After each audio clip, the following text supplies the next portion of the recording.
Bueno, buenas tardes, jóvenes. Buenas tardes, Buenas tardes, abogado. Bueno, vamos hoy a iniciar la videoconferencia, ¿verdad? De hoy miércoles 2 de junio. Hoy quiero pues que terminemos precisamente lo que es la explicación de la actividad 1 en relación a lo que es la ciencia del derecho, ¿verdad? Porque estamos estudiando esa parte. Esta segunda semana, recuerden que tendríamos que estar viendo también lo que es la parte del método, ¿verdad? Que eso es muy importante también.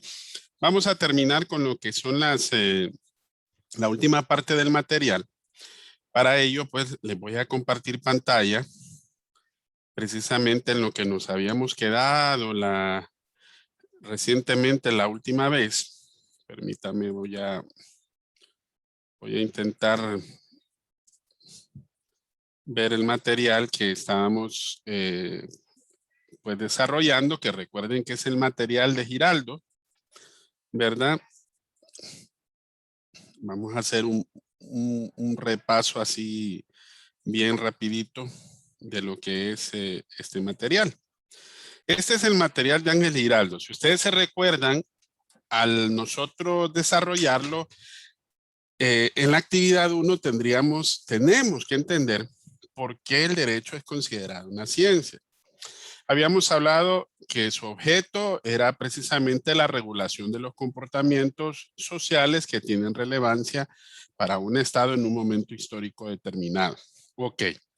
En esta siguiente página, dentro de lo que es el objeto, también observamos lo que nosotros entendemos como el derecho como ciencia, que es parte precisamente del objeto.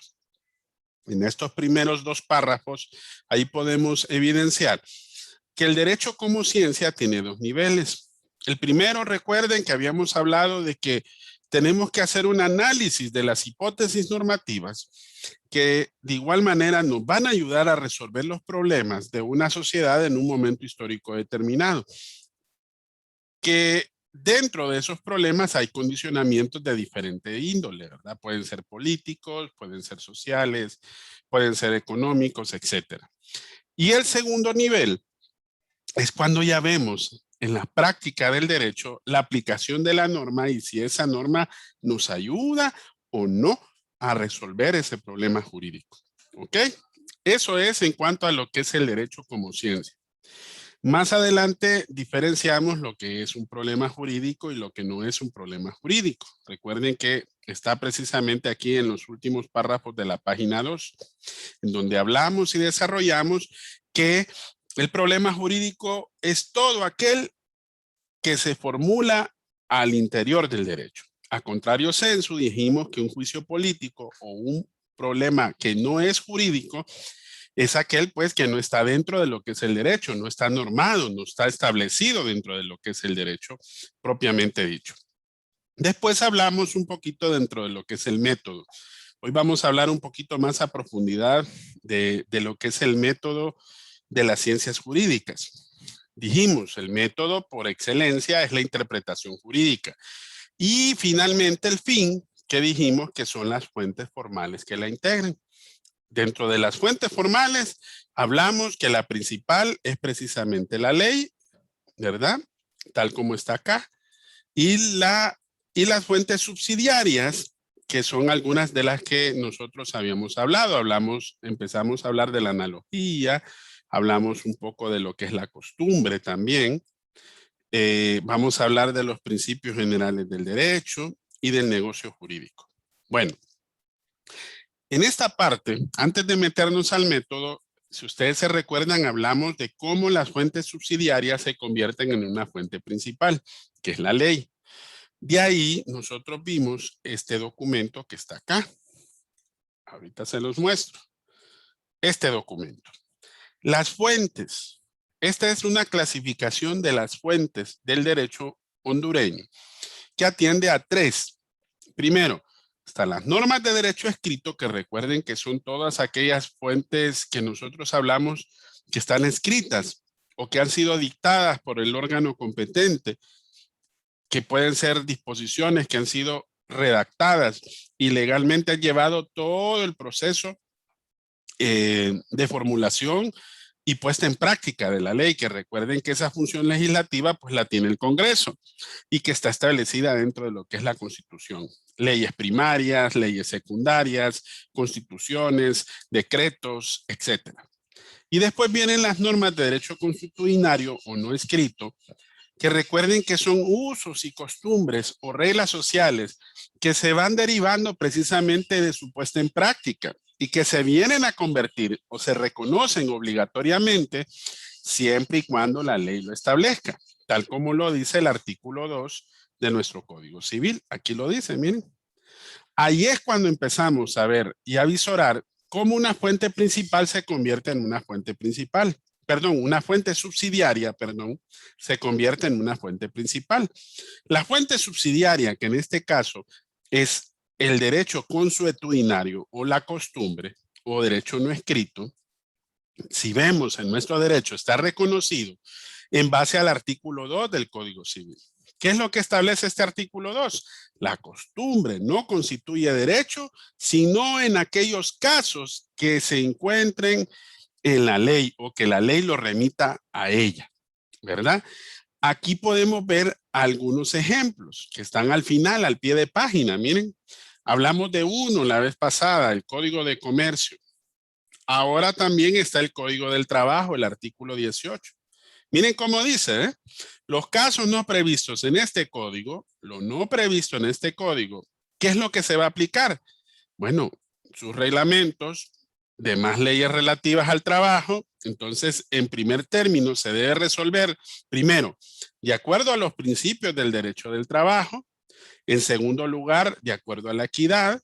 Y después viene, mire, la costumbre o usos locales. Entonces, si se fijan, está en tercer lugar, ¿verdad?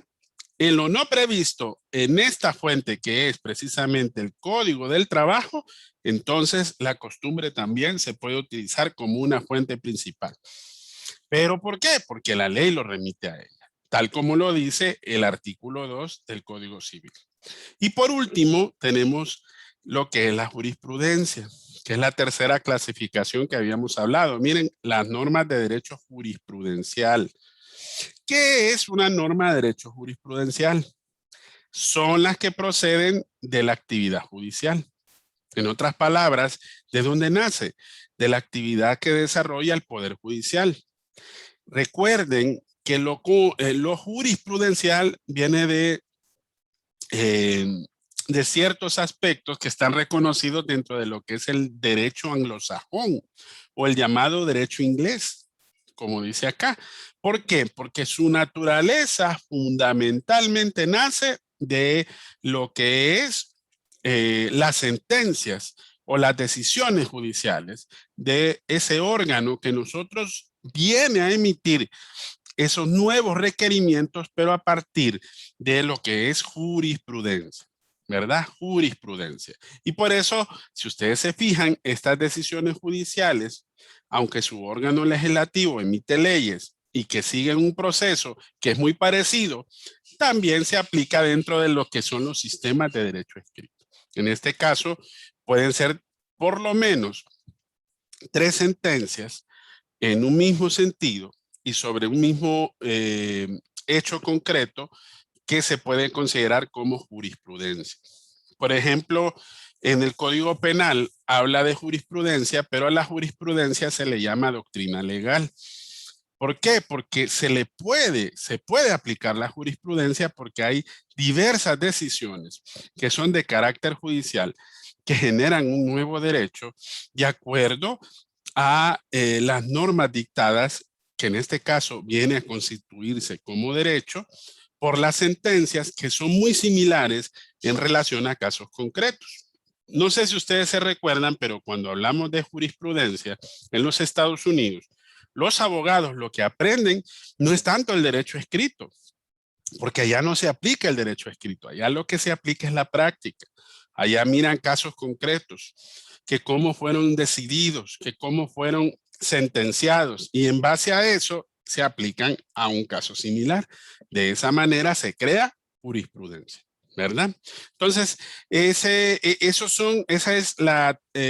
triunvirato de clasificación dependiendo de las fuentes que en este sentido se aplican a nuestro derecho hondureño. Ahora, voy a regresar aquí nuevamente al material y ya hablamos de tres. Hablamos de la analogía la vez anterior, hablamos de la costumbre. Ahí no está la jurisprudencia, pero la jurisprudencia se considera también como una fuente subsidiaria. Y ahora tenemos los principios generales del derecho. Veamos, alguien que me participe. Recuerden que vimos dentro de lo que es el diccionario que yo les proporcioné a varios, que ahí estaba la definición de lo que son principios generales del derecho. ¿Alguien que me quiera participar?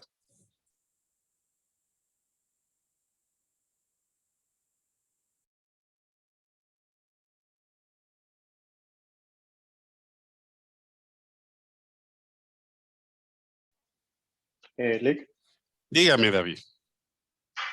yo investigué en internet, no usé el diccionario que usted proporcionó, pero lo que yo tengo de los principios generales del derecho es que son el origen o el fundamento de las normas y participan de la idea de principalidad y les otorga primacía frente a las restantes fuentes del derecho. Se fundan en el respeto de la persona humana o en la naturaleza misma de las cosas. Eso fue lo que encontré en internet.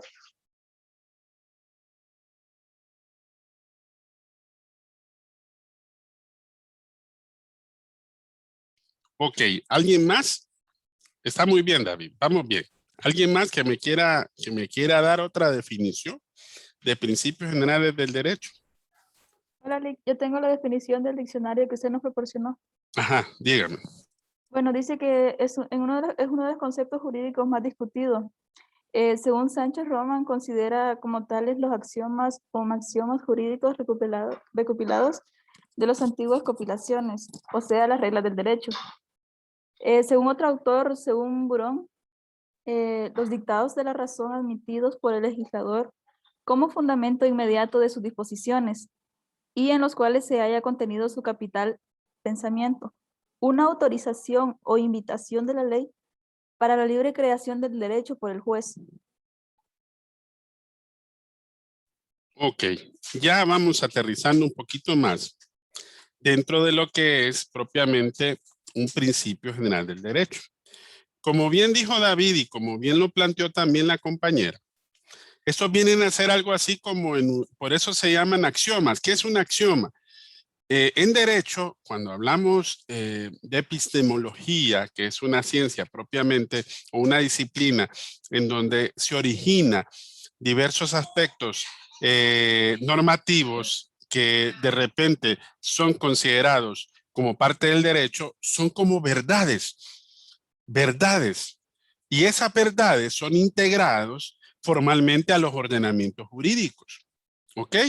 Son enunciados normativos que vienen a ser algo así como bien generales y que de manera abstracta esos conceptos y esas proposiciones de naturaleza axiológica forman parte ya de lo que son las normas. ¿Ok? En este sentido, cuando hablamos de un principio general del derecho, vamos a hablar de algunos ejemplos para que así de repente ustedes puedan entenderlo mucho mejor. Vaya, por ejemplo, en el derecho privado tenemos un principio que se llama principio de buena fe. La buena fe, ¿cómo participa? Bueno, hay una presunción. La presunción es que cuando se desarrollan o se llevan actos entre relación de partes, se exige de ambas partes que una conducta recta o honesta, ¿verdad? Por eso se llama buena fe. Cuando yo voy a comprar algo, yo espero que la cosa que me va a vender el vendedor sea materialmente correcta, sí, que de repente no tenga un vicio oculto, que de repente no tenga algún problema que pueda corresponder al legal o al mismo acto o al mismo proceso, ¿me entienden? ¿Y qué espera en este sentido la otra persona? Bueno, que yo le pague el precio el cual se ha pactado. Entonces, ese principio de buena fe es una verdad dentro del derecho que ya está contemplada o que se remita dentro de lo que es la misma ley. Por ejemplo, en los contratos. Esa es una situación concreta que ustedes lo van a venir evidenciando. ¿Por qué? Porque ya en la ley, en el Código Civil, no me recuerdo ahorita el artículo, se los voy a conseguir, se los prometo. Pero dentro de ese artículo dice que dentro de los contratos la buena fe se presume. ¿Qué significa que se presume? Que se espera precisamente que una conducta recta y honesta entre ambas partes al momento de realizar el contrato. Ahora, es un principio general del derecho y como tal muchas veces está implícito dentro de la misma ley. Pero ojo, hay muchos de estas verdades, de estos axiomas, de estos principios que de repente están de una manera muy distinta dentro de lo que es el derecho. Por ejemplo, lo que es primero en tiempo es primero en derecho. Derecho administrativo. Ustedes se van a fijar que dentro de los principios que menciona la ley de procedimiento administrativo está el debido proceso.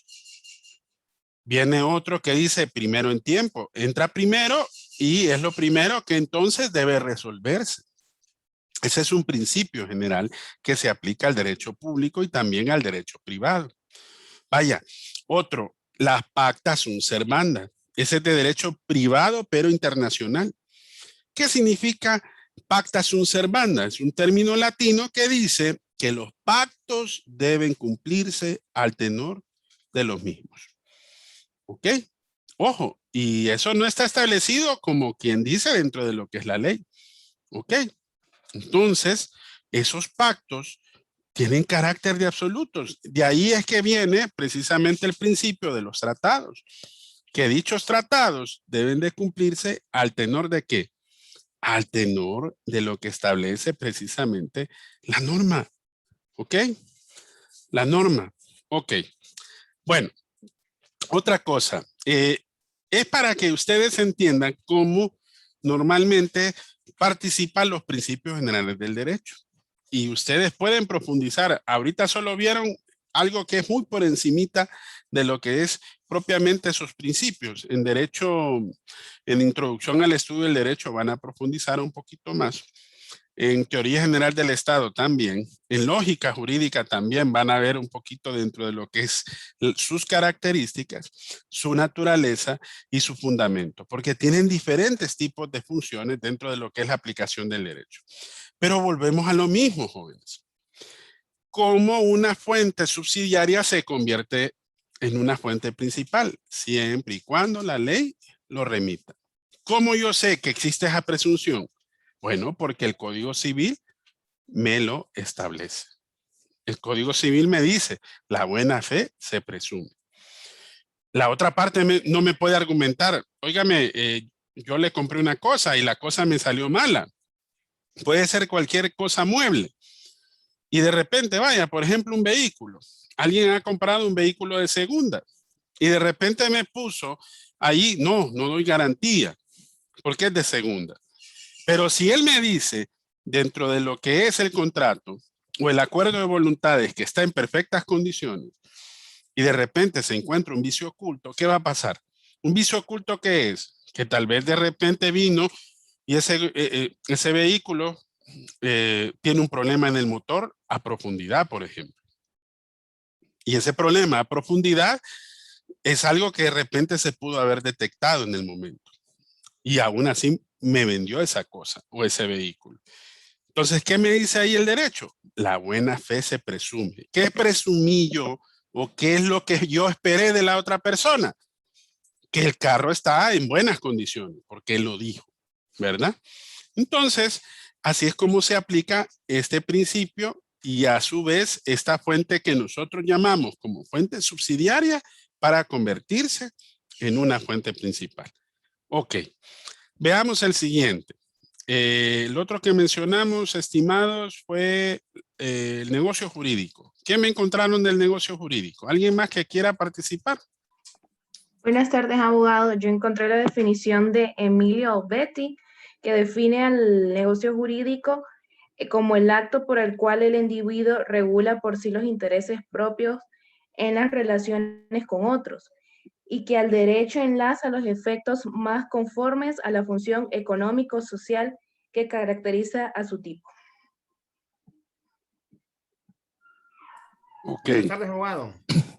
dígame, David. Ok. Yo encontré el del diccionario. Ajá, ¿qué es lo que encontró? En el diccionario dice acto jurídico lícito, integrado por una o varias declaraciones de voluntad privada que el derecho reconoce como base para la producción de efectos jurídicos, buscados y queridos por su autor o autores, siempre que concurran determinados requisitos o elementos. Ahí hay algo un poquito más. En la definición que de repente dio la compañera es una definición más amplia, pero David nos viene a profundizar en una definición más puntual. Cuando nosotros vemos el desarrollo de un negocio jurídico, vaya, por ejemplo, les voy a dar un ejemplo para que me entiendan. Cuando hablamos de un negocio es un acuerdo de voluntades.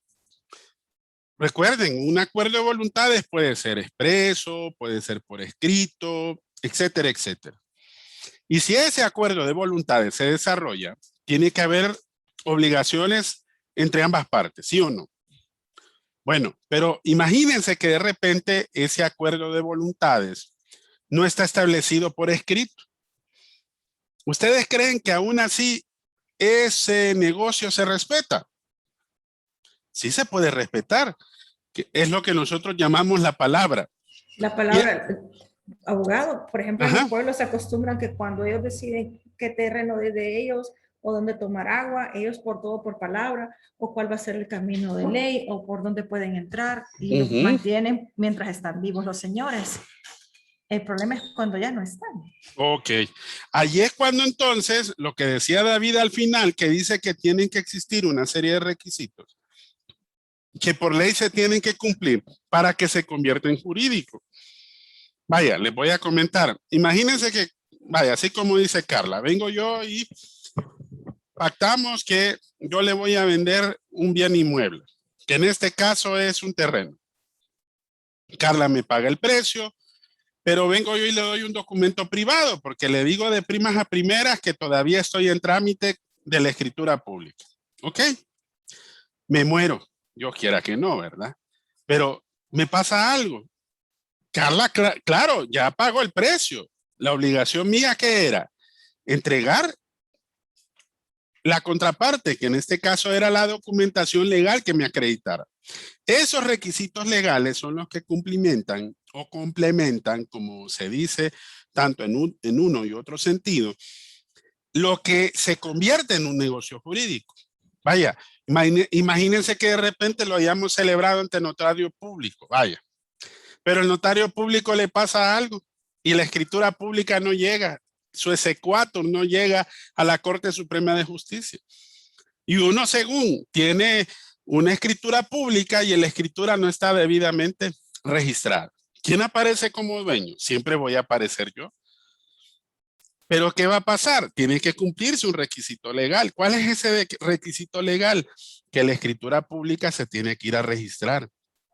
Que la escritura pública, algo así, exacto. Los traspasos de vehículos se los vende y ellos nunca los registran. Sí, y ese es un problema. ¿Por qué? Porque no se refleja el tracto sucesivo de la cosa. Hay carros que de repente tienen una historia.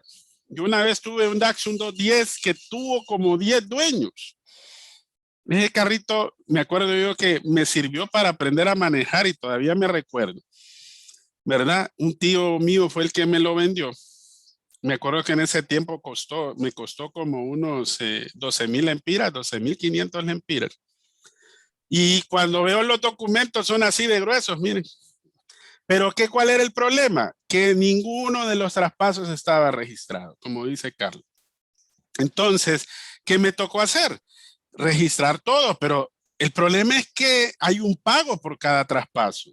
Y eso no le competía a su servidor. Nos saltó el último. Entonces, ¿qué fue lo que hice? Bueno, localicé al primer dueño, le llevé la documentación y le dije, mire, señor, yo sé que usted no me lo vendió a mí, pero si no tengo que pagar aproximadamente más o menos unos 3,000 empiras solo en traspasos para ir a registrar todo esto.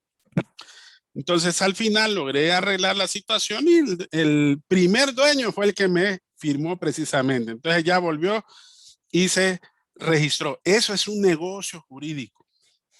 Cumple con los requisitos legales. Los acuerdos de voluntades, cuando son reconocidos ante el derecho y no tienen lugar a ninguna duda, se convierten en jurídicos. Un préstamo, una fianza, cualquier tipo de acuerdo que de alguna u otra forma cumple esos requisitos, ¿verdad? No tiene lugar a ninguna duda, entonces se convierte en un negocio jurídico. Bueno, esas son todas las fuentes subsidiarias que vamos a ver hasta acá. Ojo, ¿verdad? Porque no vamos a ver más. Porque recuerden que la clase es de métodos. Aquí todavía nos estamos... Ustedes ya llevan sus clases de derecho por otro lado. Pero aquí lo que yo quiero que me entiendan es cómo funciona el derecho como ciencia. Porque ¿de qué me sirve yo saber el método en general si yo mismo no entiendo cómo funciona el derecho desde lo que debe de ser la ciencia como tal? Entonces, es para que se fijen que el derecho no es fácil, no es para cualquiera estudiar. Muchos dicen, no, que es de garrote. De entrada, uno está muy equivocado. ¿Por qué? Porque la mayor parte del derecho se reflexiona, se medita, se piensa, ¿verdad? Se visualiza, se pone en práctica, ¿verdad? Y pues bueno, existen unos problemas que se pueden presentar dentro de lo que es el derecho. Voy aquí a mostrarles nuevamente a compartir pantalla. Eso está aquí, miren. En el manejo de las fuentes hay algunos problemitas. Miren, ustedes se les va a llegar unos problemas y van a ser problemones. De repente le llega una persona, mire que, vaya, así como pasó esto de la escritura pública, de la escritura de propiedad de este vehículo, una escritura pública, etcétera, etcétera. Claro, usted como abogado tiene que buscar una solución. Estos problemas son muy comunes en el manejo de las fuentes. Ojo, manejo de las fuentes, o sea, manejo de las fuentes formales del derecho. Por ejemplo, el orden de prelación de las fuentes subsidiarias. Yo les puedo preguntar en examen, ¿cuál de todas ustedes creen que es la más importante de estas fuentes subsidiarias? ¿Será la analogía? ¿Serán los principios generales del derecho? ¿Será la costumbre? ¿Será la jurisprudencia? ¿Será el negocio jurídico? El mismo derecho se lo va a plantear. Depende del caso concreto. Pero imagínense que pueden concurrir varias de esas fuentes en un mismo problema jurídico, aunque no lo crean. No necesariamente una sola. ¿Ok? Otro de los problemas también que se presenta es la jerarquía de las fuentes formales. ¿Se acuerdan de la pirámide de Kelsen en teoría general del Estado? Arriba en la punta, las leyes primarias. Después, en segundo plano, las fuentes secundarias. Después, en tercer plano, las fuentes reglamentarias o las normativas especializadas que dependen de las anteriores. En ese orden de cosas, en la punta está la Constitución. Están las leyes específicas o leyes primarias. ¿A dónde están los tratados? Bueno, la misma Constitución dice cuando existe un conflicto entre lo que es la norma primaria, que es la Constitución, y un tratado. Ese problema se le puede presentar. Ustedes van a tener que identificar cuál es la norma que se le aplica de acuerdo a su jerarquía. ¿Ok? Y el último problema, que aquí lo vamos a ver solo por, como les estaba diciendo, por encimita, ¿verdad? Es la vigencia de la ley en el tiempo y en el espacio. Hay normas que no se aplican en todo tiempo, o lo que nosotros llamamos como derecho positivo. Vaya, ustedes recuerdan que hay normas, vaya, los planes de arbitrio, por ejemplo, de las municipalidades. Hay distintas normas que solo se aplican, por ejemplo, en un determinado, vaya, la ley seca, por ejemplo. O cuando hay cohetes, aquí no se permiten. Pero váyase usted aquí a la salida del sur, allá más o menos ahí en Cerro de Ule. Pero ojo, ya no estamos en Distrito Central. ¿A dónde estamos? Estamos posiblemente en Ojojona o posiblemente en Santa Ana. Y ahí esas alcaldías municipales sí permiten la venta de cohetes, ¿verdad? Claro, tiene una vigencia espacial. En ese caso solo se aplica generalmente cuando se da este tipo de situaciones por la quema precisamente de niños, ¿verdad? Que es una situación que se da y que es muy común precisamente cuando hay fiestas navideñas. Bueno, esos son algunos de los problemas que nos toca poder evaluar y resolver. Hay más problemas. Ojo, ahí solamente mencionamos algunos. Y por último, jóvenes, más abajito, ustedes van a ver el método de investigación. Ya dijimos que es la interpretación, ¿verdad? Que eso está acá. Aquí, en la página número 4, aparece cómo nosotros desarrollamos lo que es la interpretación pura. Como les dije, lastimosamente les di ya subrayado el material. No se los tenía que haber dado subrayado, sino que lo tenían que haber leído. Todo lo que está aquí subrayado es importante para la evaluación. Miren aquí, ¿ves? ¿Cuál es la doble dimensión de la interpretación? Bueno, ¿cómo interpretamos o cómo hacemos una interpretación pura? Es mediante dos aspectos. El primer aspecto está aquí, miren, aquí está subrayado. Primero, usted tiene que determinar cuál es el significado. Disculpen que aquí creo que lo marqué mal. El significado, determinar el significado de los conceptos teóricos y de los juicios de valor. Esa es la primera forma de interpretar. ¿Qué es un concepto teórico? ¿Se recuerdan que cuando iniciamos la clase yo les dije, ¿cuál es el concepto de mujer? Le puse a alguien ahí a preguntarle.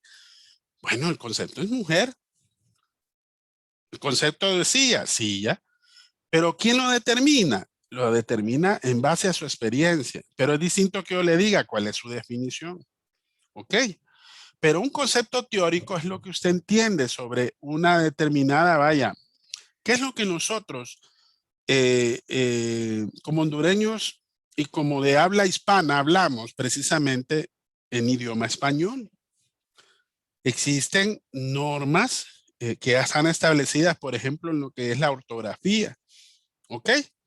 ¿Cómo entendemos qué es un concepto y cómo lo asimilamos? Bueno, en un simple español es lo que nosotros podemos entender al momento de interpretar la ley. La ley, ¿qué me dice, por ejemplo, uno de los artículos finales dentro de lo que es la responsabilidad del funcionario público en la Constitución?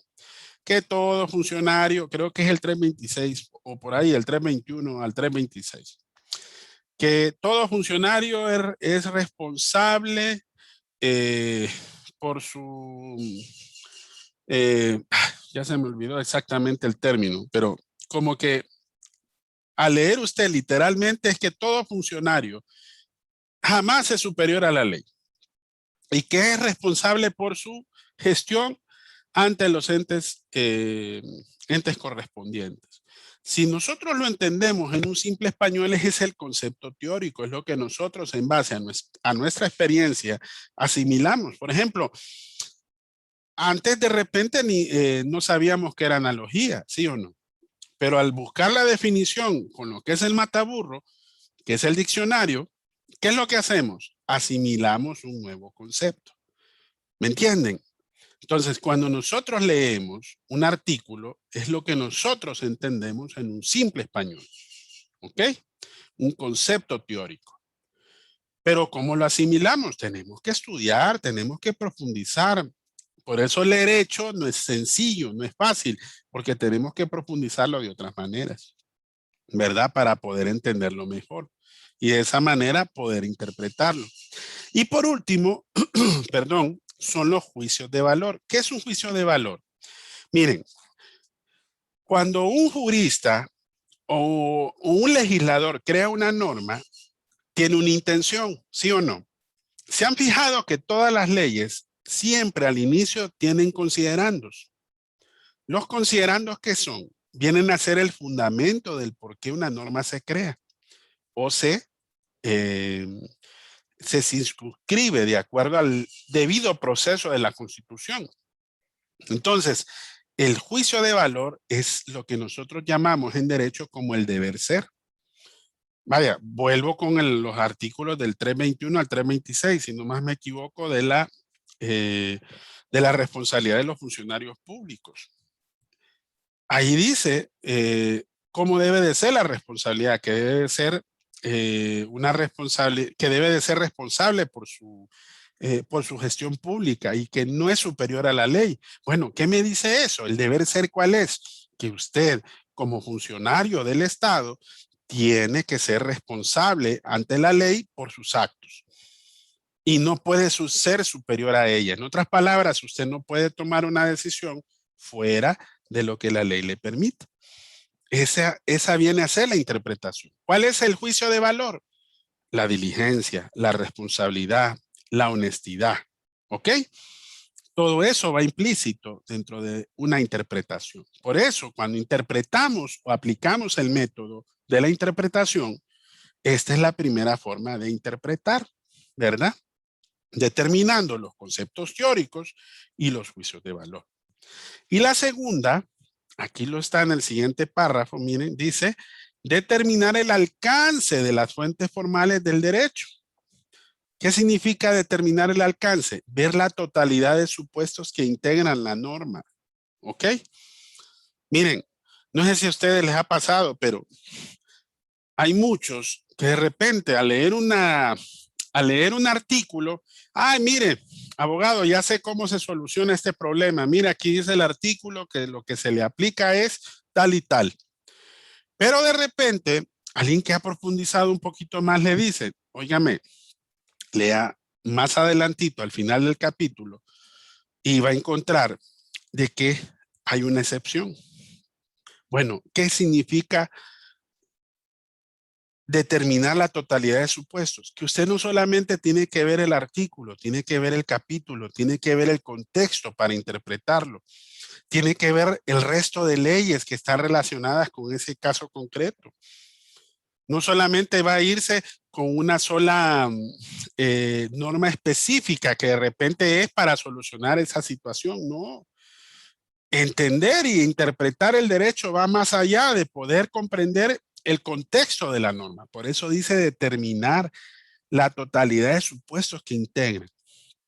Entonces hay que profundizar en ese sentido. Entonces es para que se fijen cómo se hace la interpretación, ¿verdad? Bueno, y aquí finaliza precisamente en este párrafo donde dice ve la doble dimensión, que es en resumen lo que dijimos aquí y aquí, ¿verdad? Que esta es la doble dimensión de la interpretación jurídica. Aquí aparecen tres métodos, miren, el método exegético, el método sistemático y el método sociológico. Bueno, me voy a ir a la actividad número 2, jóvenes. Creo que ojalá que no se me haya cerrado el curso. Ok, vamos a ver. Miren, en esta parte vamos a entrar a la clase 2. Aquí en la clase 2 hay una actividad que se llama investigación bibliográficas o de campo. Permítanme, vamos a ver si lo logro ver. Aquí está. Miren, para esto recuerden, hay que leer la lección, ¿ok? Me dice aquí, 1, aquí vamos a hacer esto, que es una investigación bibliográfica. Vamos a investigar fuera, más que todo fuera, pero siempre vamos a usar el mismo material, miren. Este material es el que hablamos sobre, el que estamos ahorita viendo, que es ¿ve? ¿Ok? Este material. Pero aquí, jóvenes, y tanto aquí, nosotros vimos estos métodos, ¿ok? Aquí habla de los 3 métodos de interpretación jurídica, ¿ok? 3 métodos de interpretación. Aquí se mencionan. Les vuelvo a repetir, exegético, sistemático y sociológico. Entonces, ¿qué es lo que usted tiene que hacer? Tiene que hacer una investigación bibliográfica y va a profundizar sobre esos 3 métodos. En otras palabras, usted va a decir, ¿verdad? Va a buscar otras definiciones, otras características, cómo se pone en práctica esos 3 métodos de interpretación. ¿Ok? En ese sentido va a profundizar sobre esa temática. Bueno, esa es la primera parte. Pero también dice aquí, investigue por su cuenta otra bibliografía en los mismos que defina, caracterice y ejemplifique, ¿verdad? Entonces, esa es la primera actividad. Bueno, esta es la segunda actividad, porque aquí le dice la primera, miren. ¿Por qué? Porque dice aquí, además de los métodos citados, ojo, aquí estamos hablando de otros métodos. Estamos hablando de los métodos de la ciencia. Me voy a regresar aquí a la lección para entender. Miren, ¿ven? Aquí hablamos del método científico, todo esto. Pero miren aquí que aquí hay varios métodos de investigación.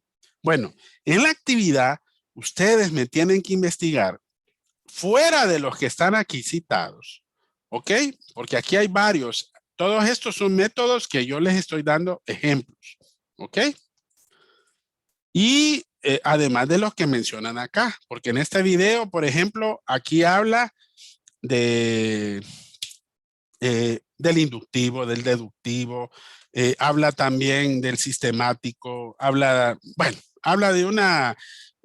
de las características de diferentes métodos que aquí se mencionan también, del analítico, del sintético. Pero en la actividad, jóvenes, lo que tienen que hacer es investigar otros métodos fuera de los que ya están mencionados acá. Por eso la actividad, miren, la primera actividad dice, además de los métodos citados, ¿qué otros existen? Defina, caracteriza y ejemplifique. Entonces, no me tiene que mencionar los mismos que están allá en la lección, ¿ok? No me tiene que investigar sobre esos, sino que me tiene que investigar otros. Y me los tiene que definir, me los tiene que caracterizar y me los tiene que ejemplificar. Entonces, aquí son dos actividades. Uno son los métodos de la ciencia y otro es los métodos de interpretación. Que recuerden que ya, esos sí ya están citados. Aquí ustedes tienen que investigar otros fuera de los que ya están en la lección. Aquí, en este material, están los métodos de interpretación jurídica, que son exegético, sistemático y sociológico. Y aquí aparece cómo lo van a presentar. Este es trabajo en grupo. Y recuerden que la tarea es para el lunes 14 de junio, jóvenes, ¿verdad? Entonces, tienen suficiente tiempo para poder profundizar en eso. Por lo menos, jóvenes, ya tenemos que haber visto el contenido de estas dos primeras clases, ¿verdad? De la unidad 1, que es esta, y de la de la clase 1 y de la clase 2, ¿verdad? Ya la otra semana, ya ustedes tienen que estar terminando lo que es la unidad del 1 de la clase 3, ¿verdad? Para que así ya vayamos terminando las actividades que ahí están establecidas. Aquí, por ejemplo, en esta última, hay tres actividades, pero hay dos que son una en grupo y la otra que es individual. Recuerden que, si no más recuerdo, en esta primera parte, en esta finaliza las dos actividades. ¿Cuándo? Mañana, ¿verdad? ¿Se recuerdan? Mañana jueves. Sí, mañana jueves. Bueno, entonces las siguientes dos actividades, la siguiente actividad vence el 14 de junio. Y la tercera y la última, recuerden que esta vence exactamente un día antes del examen. Bueno, no sé si tienen preguntas hasta aquí, jóvenes.